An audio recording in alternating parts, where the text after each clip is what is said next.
in 5 months in Maharashtra than were added in 5 years in Maharashtra.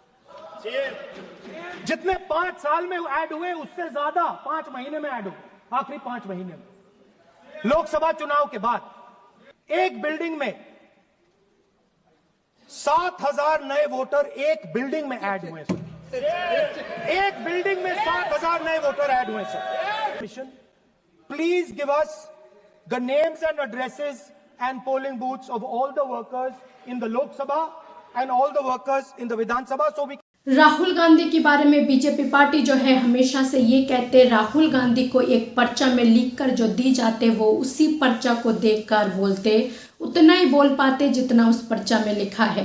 Rahul Gandhi Pappu है, वो अपने लिए कोई डिसीजन नहीं ले सकते। बार बार लॉन्च हो रहे राहुल गांधी जो है 20 बार 18वीं बार जो है लॉन्च कर दिए सोनिया गांधी ने अपनी बेटी को, लेकिन राहुल गांधी जो है अपनी मकसद पर नहीं पहुंच पाए। और राहुल गांधी को किस तरह से क्या क्या नाम लेकर क्या क्या चीज़ लेकर जो है राहुल गांधी की बेइज्जती करी जाते, कोई ऐसा मौका नहीं छोड़ते बीजेपी पार्टी राहुल गांधी की बेइज्जती करने में, उनके ऊपर सवाल उठाने में। वहीं पर बीते दिन सदन के अंदर इस तरह से राहुल गांधी बरसे, इस तरह की उन मुद्दों पर बात उठाइए जहां पर बीजेपी की होश उड़ाकर रख दिए। राहुल गांधी उन तमाम सारे मुद्दों पर बात करें, देश भर में महंगाई की, बेरोजगारी की, पेपर लीक की, महाकुंभ के मेले में जो लोगों की जाने गए, ये तमाम सारे मुद्दे, जाति जनगणना की, जैसे कि हमेशा से राहुल गांधी इन मुद्दों पर आवाज़ उठाते। तो ये सबसे ज़्यादा अगर हैरान की बात है तो वो ये है क्योंकि जब जब राहुल गांधी सदन के अंदर बोलते हैं तो उस वक्त जो है प्रधानमंत्री किसी न किसी बहाने पर जो है वो सदन में नहीं आते। आज तक ऐसा नहीं हुआ जो राहुल गांधी सदन में बोला हो और प्रधानमंत्री भी मौजूद हो, लेकिन ऐसा बहुत ही कम चांस होते। लेकिन इस बार बीते दिन जब राहुल गांधी सदन में बरस रहे थे और उन तमाम सारे मुद्दों पर बात कर रहे थे जो एक सदन के अंदर कार्रवाई होना चाहिए, भाषण होना चाहिए, मुद्दों पर बात होना चाहिए, जिस तरह से सदन चलना चाहिए, मानो कि वो तमाम सारी चीज़ें की तमाम सारी ज़रूरतें की पूरी जो है राहुल गांधी कर रहे थे और वो तमाम सारी चीज़ों के बारे में बात करी। ऐसी सदन जो है जैसे कि पहली बार चले हो, पिछली 10 साल में बीजेपी कभी सदन को चलने ही नहीं देते। अगर सदन चालू होते तो उन लोग किसी न किसी मुद्दे पर जो है लड़ना और चीखना चिल्लाना और सदन की कार्रवाई को रोक देना, ये तो उनकी जैसे कि क्या इस बीजेपी के लिए बहुत ही आम बात हो गई हो। वो सदन की कार्रवाई को ढंग से चलने नहीं देते। लेकिन राहुल गांधी उस दिन लगातार एक घंटे की लगभग जो है उन्होंने सदन के अंदर बोला है और प्रधानमंत्री सामने बैठे बैठकर जो है प्रधानमंत्री सुनते रहे, देखते रहे, लेकिन प्रधानमंत्री आंखें नहीं मिला पाए, नजरें नहीं मिला पाए, नजरें चुराते हुए दिखी प्रधानमंत्री, क्योंकि राहुल गांधी उन मुद्दों पर बात करे जो कहते थे 400 पार की नारा देते थे, उस मुद्दे को भी उठाइए। तो इस पर जो है राहुल गांधी प्रधानमंत्री को भी उन्होंने कहा है जो एक बहुत ही ज़्यादा दिलचस्प बात है और वो ये है जो प्रधानमंत्री आंखें नहीं मिला पा रहे, आई कांटेक्ट नहीं कर पा रहे, इस तरह की राहुल गांधी ने सदन में कहा है प्रधानमंत्री के सामने। जो ये वीडियो आप बहुत ज़्यादा वायरल हो रहे।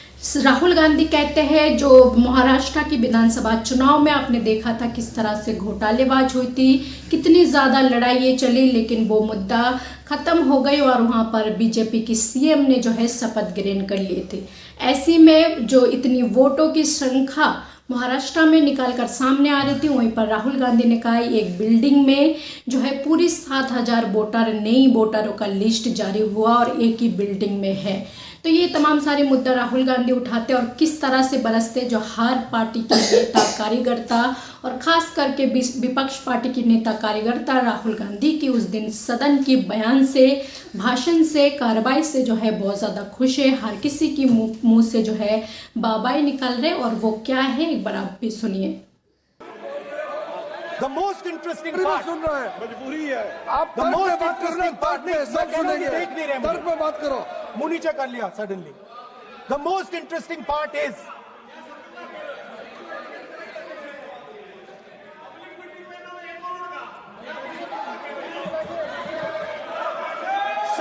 sir, Maharashtra में more voters were added in 5 months in Maharashtra than were added in 5 years in Maharashtra. जितने 5 साल में ऐड हुए उससे ज्यादा 5 महीने में ऐड हुए, आखिरी 5 महीने में। लोकसभा चुनाव के बाद। सर, एक बिल्डिंग है सर शिरडी में, एक बिल्डिंग में 7,000 नए वोटर एक बिल्डिंग में ऐड हुए सर। एक बिल्डिंग में 7,000 नए वोटर ऐड हुए सर। सर, मैं कोई आरोप नहीं लगा रहा हूं, मैं कोई आरोप नहीं लगा रहा हूं। मैं सिर्फ ये कह रहा हूं सर कि इसमें कुछ ना कुछ प्रॉब्लमैटिक है कि हिमाचल प्रदेश जितने बड़े वोटर्स लोकसभा के बाद जादू से आ जाते हैं। अब हम क्या कह रहे हैं, हमने इलेक्शन कमीशन से रिपीटेडली कहा है कि हम आरोप नहीं लगा रहे हैं। आप एक काम कीजिए, हमें लोकसभा की वोटर लिस्ट दे दीजिए, नेम, एड्रेस और इलेक्ट्रॉनिकली दीजिए, और विधानसभा नहीं है। नहीं सर, नहीं नहीं नहीं नहीं नहीं नहीं। स्पीकर सर, वो सब वेबसाइट पे रहती है, सब जानते हैं, कभी भी कोई निकाल सकता है। स्पीकर सर, मैं समझा देता हूं सर। स्पीकर सर, वो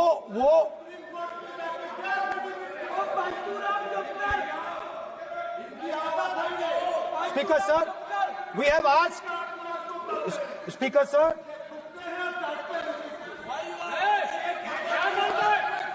Speaker sir, we are asking this question. We are asking this. Speaker sir, population of Himachal Pradesh. Please. Population of Himachal Pradesh has voted. Extra has voted in Maharashtra.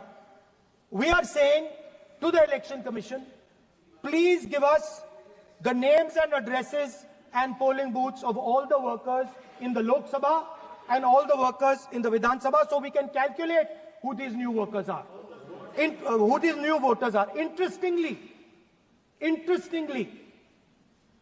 the new voters are mostly in the constituencies that the BJP has swept. Please understand, the new voters have been added mostly in the constituencies where BJP has swept. I am still not making an allegation. I am saying on the floor of the House that the Election Commission has to give the data of the Maharashtra elections to the Congress Party, to the Shiv Sena and to the NCP, so that we can see exactly where these voters have been added, who has been subtracted, who has been added, where they have been added. This is not a irresponsible request. This is a very simple request for them to fulfill. वैसे तो राहुल गांधी को पप्पू, छोटा बच्चा समझा जाते हैं, उनको इस तरह की उनके ऊपर शब्दों का इस्तेमाल करी जाते हैं, लेकिन यही पप्पू और यही छोटा बच्चा जब इस तरह के बयाने देते सदन में हो या कहीं भी हो तो बीजेपी की जो है होश उड़ा कर रख देते, फिर बीजेपी जो है तिलमिला उठते। ये पहली बार नहीं है, क्योंकि ऐसा कई बार हो चुके हैं। राहुल गांधी इस तरह के बयाने दिए और बीजेपी के लिए मुश्किलें बढ़ती हुई नजर आई है। तो इन सब के बारे में आप क्या कुछ कहना चाहेंगे? जो भी आपका राय है अपना राय कमेंट बॉक्स पर जरूर लिखें। चैनल पर पहली बार हो तो चैनल को सब्सक्राइब करना ना भूलिए, बेल आइकन को दबाना ना भूलिए ताकि इसी वीडियो अपडेट आप तक पहुंचे। अभी के लिए जय हिंद, जय भारत।